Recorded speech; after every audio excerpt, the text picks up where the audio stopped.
Hello बच्चों, मैं अमिता माली।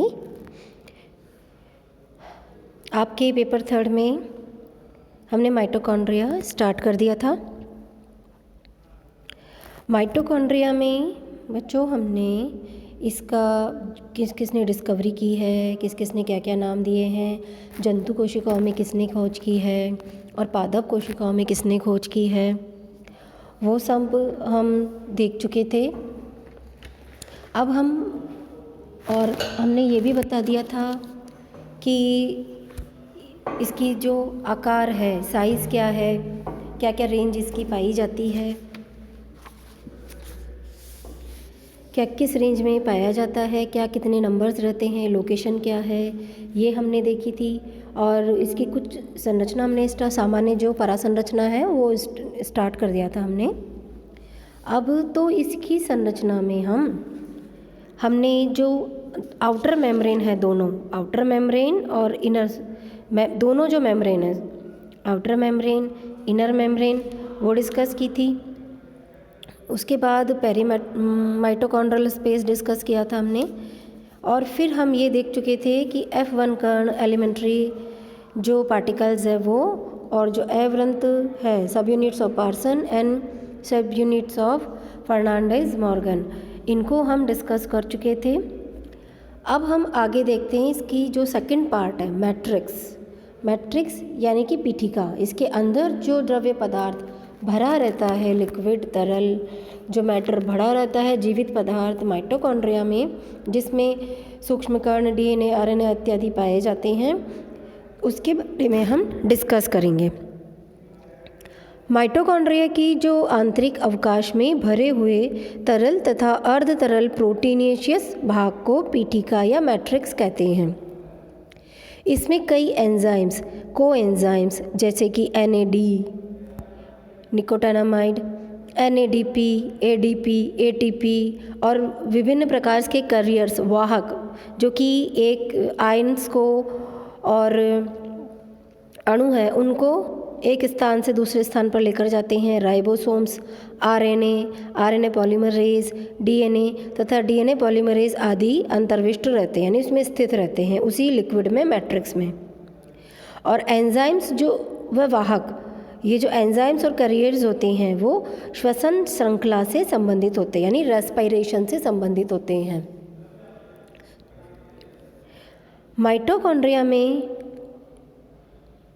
Mitochondria में पाए जाने वाले DNA को माइटोकॉन्ड्रियल DNA कहते हैं। माइटोकॉन्ड्रियल DNA हमने क्लोरोप्लास्ट जब डिस्कस कर रहे थे तो उसमें बताया था कि जो क्लोरोप्लास्ट में जो DNA पाया जाता है उसको क्लोरोप्लास्टल DNA कहते हैं, और उसको CT, स्मॉल CT और DNA लिख करके डिनोट किया जाता है। और इसको भी इसी तरीके से स्मॉल लेटर्स में MT लिख करके और DNA लिख करके डिनोट किया जाता है। माइटोकॉन्ड्रिया में पाए जाने वाले DNA को माइटोकॉन्ड्रियल DNA कहते हैं। और इसमें क्या होता है, एक माइटोकॉन्ड्रिया में 206 वलयित माइटोकॉन्ड्रियल DNA अणु होते हैं। ये वलयें खुली या गुथी हुई होती है। माइटोकॉन्ड्रियल DNA अणु सामान्यतः अंतःकला की C सतह पर चिपके रहते हैं। केंद्रीय DNA के समान ही माइटोकॉन्ड्रियल DNA भी अनुलेखन यानी कि ट्रांसक्रिप्शन द्वारा विभिन्न प्रकार के RNAs यानी कि ट्रांसफर RNA व मैसेंजर RNA का वह रेप्लिकेशन, जिसमें अपनी खुद की प्रतिकृति बनाते हैं, उस विधि द्वारा स्वयं के अणुओं का संश्लेषण करता है। और ऐसा भी माना जाता है कि इन क्रियाओं के लिए यह DNA केंद्रीय DNA पर निर्भर होता है। DNA माइटोकॉन्ड्रिया में पाए जाने वाले राइबोसोम्स प्रोकैरियोटिक व क्लोरोप्लास्ट के राइबोसोम्स के समान 70S प्रकार के होते हैं, जो 50S व 30S उप इकाइयों द्वारा बने होते हैं। राइबोसोम्स कला विहीन होते हैं। कला विहीन यानी राइबोसोम्स का तो आप जब हम डिस्कस कर रहे थे तो बताया था कि कला विहीन यानी कोई मेम्ब्रेन नहीं होती है, मेम्ब्रेनलेस होते हैं, तभी तो वो थोड़े लचीले और थोड़ी सॉफ्ट संरचना वाले होते हैं। माइटोकॉन्ड्रियल डीएनए विभिन्न प्रकार के आरएनएज व राइबोसोम्स की उपस्थिति के कारण माइटोकॉन्ड्रिया भी क्लोरोप्लास्ट की भांति स्वायत्त अंगक एवं श्वसन के लिए आवश्यक प्रोटीनों का संश्लेषण स्वयं कर लेते हैं। स्वायत्त अंगक का मतलब है ऑटोनॉमस अंगक, यानी कि स्वयं अपनी प्रतिकृति ट्रांसक्रिप्शन करने वाला जो अंगक है उसको स्वायत्त अंगक यानी कि ऑटोनॉमस ऑर्गेनल कहा जाता है। अब हम देखते हैं ये जो एलिमेंट्री पार्टिकल्स हैं उनको देखते हैं, यानी प्रारंभिक कण। अभी बताया था मैंने आपको प्रारंभिक कण क्या होते हैं, जो व्रंत वाले जो कण होते हैं ना, स्टॉक्ड, जिन व्रंत वाले सव्रंत कण, उनको हम प्रारंभिक कण कहते हैं। आंतरकला यानी इनर मेम्ब्रेन व क्रिस्टी की सी सतह या आंतरिक सतह पर अनेक सव्रंत कण लगे होते हैं। इन्हें प्रारंभिक कण, आंतरकला उपेकांक, इनर मेम्ब्रेन सब यूनिट्स व माइटोकॉन्ड्रियल उपेकांक, ऑक्सीसोम्स या F1 या फर्नांडीज मॉडर्न उपेकांक कहते हैं। इतने सारे नाम हैं इसके। इनका व्यास 85 एंगस्ट्रोम तथा ये एक दूसरे से 100 एंगस्ट्रोम की दूरी पर स्थित होते हैं। और ऐसा भी अनुमान लगाया जाता है कि एक माइटोकॉन्ड्रियन में इन कणों की संख्या 10⁴ से 10⁵ तक होती है। डायग्राम इसका देख सकते हैं। ये जो इनर मेम्ब्रेन है, ये सबसे बाहर जो लेयर वो तो आउटर मेम्ब्रेन है। इनर मेम्ब्रेन जो अंतर्वलित होकर के क्रिस्टी बना रही है, क्रिस्टी पे ये स्टॉक्ड पाए जाते हैं। ओके, जो आप देख रहे होंगे गोलाकार मुद्राकार शेप के बल्ब की आकृति के, है ना, स्टॉक है और बल्ब की आकृति, उनको F1 पार्टिकल कहते हैं। इनर मेम्ब्रेन है जो अंतर्वलित हो रही है, आउटर मेम्ब्रेन इसमें दिखाई दे रही है। आउटर जो इनर मेम्ब्रेन प्रोटीन लेयर और लिपिड लेयर की बनी होती है, जो लेयर में उसके प्रोटीन मॉलिक्यूल्स और लिपिड के मॉलिक्यूल्स दिखाई दे रही हैं। अब देखिए इंटरक्रिस्टियल स्पेस, यानी कि क्रिस्टी के अंदर, क्रिस्टी के बीच में जो स्पेस है उसको इंट्रा क्रिस्टियल स्पेस कहा जाता है। और रेस्पिरेटरी चेन आपको और एंजाइम दिखाई दे रहे होंगे। माइटोकॉन्ड्रियल क्रेस्ट दिख रहा होगा, जो मुड़ करके क्रिस्टी का ऊपर वाला भाग है उसको माइटोकॉन्ड्रियल क्रेस्ट कहा जाता है। और प्रत्येक आरंभिक कण 3 भागों से मिलकर बना होता है। सबसे नीचे एक षटकोणीय हेक्सागोनल आधारी पट्टिका बेसल प्लेट होती है। ये देखिए आप विस्तृत संरचना, बेसल प्लेट ये दिख रही है आपको।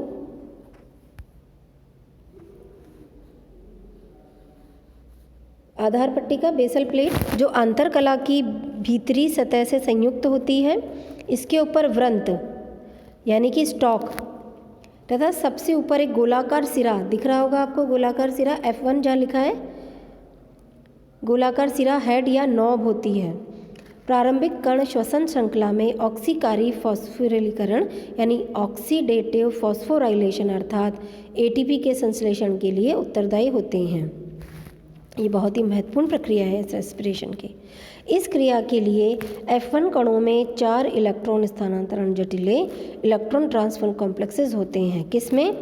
F1 कणों में। ये बहुत इंपॉर्टेंट स्टेप्स है माइटोकॉन्ड्रिया में। जो माइटोकॉन्ड्रिया के थ्रू जो रेस्पिरेशन होता है वो किस प्रकार से होता है, किस क्रिया के द्वारा होता है, उसकी बहुत ही इम्पोर्टेंट है ये ऑक्सीडेटिव फॉस्फोराइलेशन। इसमें F1 कणों में 4 इलेक्ट्रॉन स्थानांतरण यानी इलेक्ट्रॉन ट्रांसफर कॉम्प्लेक्सेस होते हैं। इन्हें कॉम्प्लेक्सेस फर्स्ट, सेकंड, थर्ड तथा फोर्थ कहते हैं। कॉम्प्लेक्स 1 तथा सेकंड आधारी पट्टिका में, आप सीरियल वाइज याद रखो स्टेप बाय स्टेप कि जो बेसल प्लेट है उसमें first and second, complex third व्रंत भाग में तथा कॉम्प्लेक्स फोर्थ सिर भाग में होता है। आपको रटने की कोई आवश्यकता नहीं है। हम इजीली ये लर्न कर सकते हैं कि जो इलेक्ट्रॉन ट्रांसफ़र कॉम्प्लेक्स होता है वो 4 भागों का होता है, फर्स्ट, सेकंड, थर्ड, फोर्थ। और ये F1 पार्टिकल में होता है। F1 पार्टिकल की जो बेसल प्लेट है उसमें फर्स्ट सेकंड स्टार्टिंग के, थर्ड जो है स्टॉक में और फोर्थ है सिर भाग है उसमें रहते हैं। इन कॉम्प्लेक्स का संगठन कई एंजाइम्स और कोएंजाइम्स और वाहक द्वारा कंप्लीट होता है। तो इसका हम देखते हैं कि कौन कौन से कॉम्प्लेक्स होते हैं। इन कॉम्प्लेक्स में पर्टिकुलर अलग अलग इन कॉम्प्लेक्स में पर्सनल इनके एंजाइम, वाहक सभी पाए जाते हैं। तो हम सबसे पहले देखते हैं कि कॉम्प्लेक्स फर्स्ट में, सेकंड में कौन कौन से एंजाइम और कोएंजाइम पाए जाते हैं। तो सबसे पहले कॉम्प्लेक्स फर्स्ट को हम देखते हैं।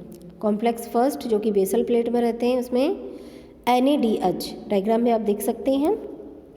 NADH कोएंजाइम और coenzyme Q reductase complex, FMN, FES, ubiquinone और लिपिड्स, ये कॉम्प्लेक्स फर्स्ट में पाए जाते हैं। कॉम्प्लेक्स सेकंड जो है वो किससे मिलकर बना होता है, कौन कौन से एंजाइम्स और कोएंजाइम्स एंड कैरियर से बना होता है। ये जो लिखा है कि FMN, FES इनका वाहक होता है ये। ऐसे ही ये जो कॉम्प्लेक्स सेकंड है वो succinate coenzyme,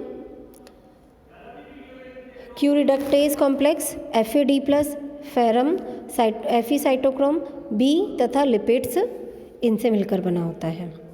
complex third coenzyme Q cytochrome reductase, C जटिल, साइटोक्रोम B, C1, यूबिक्विनॉन और लिपिड्स, इनसे मिलकर बना होता है।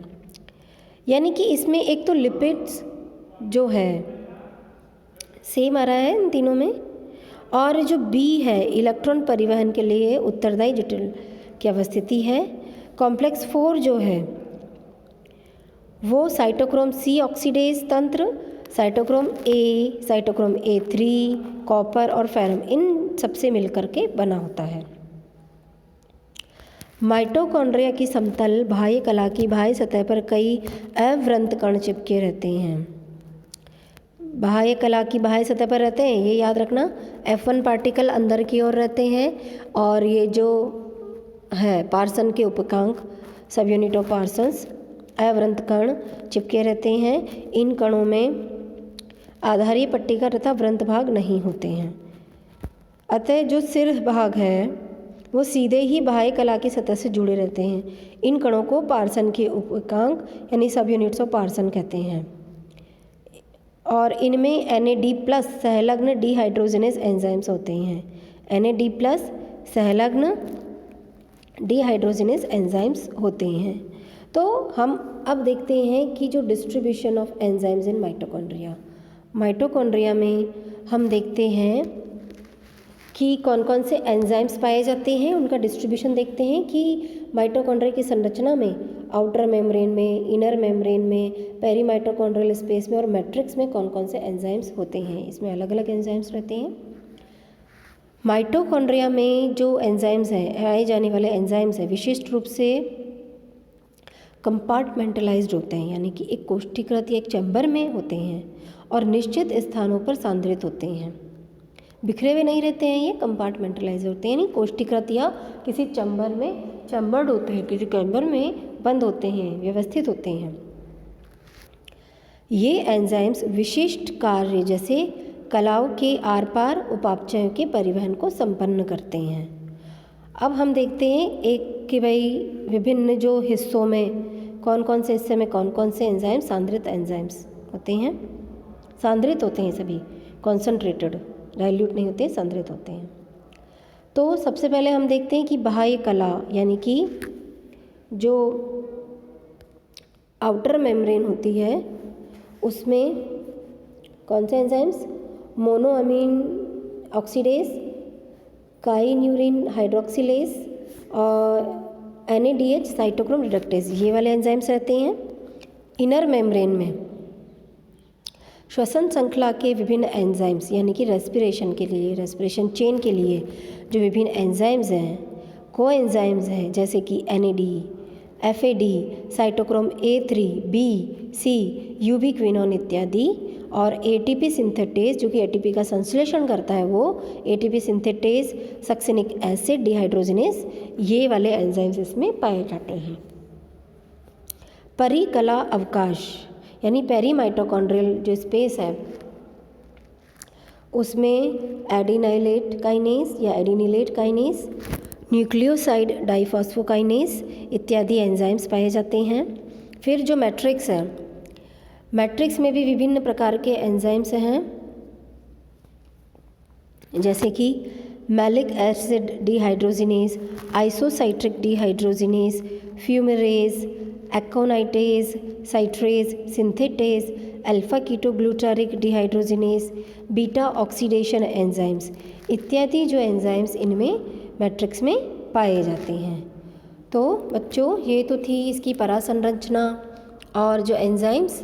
अब हम आगे की जो वीडियो है उसमें इसका बायोजेनेसिस यानी कि इसकी उत्पत्ति और इसके फंक्शंस को हम समझेंगे। ओके, थैंक यू बच्चों।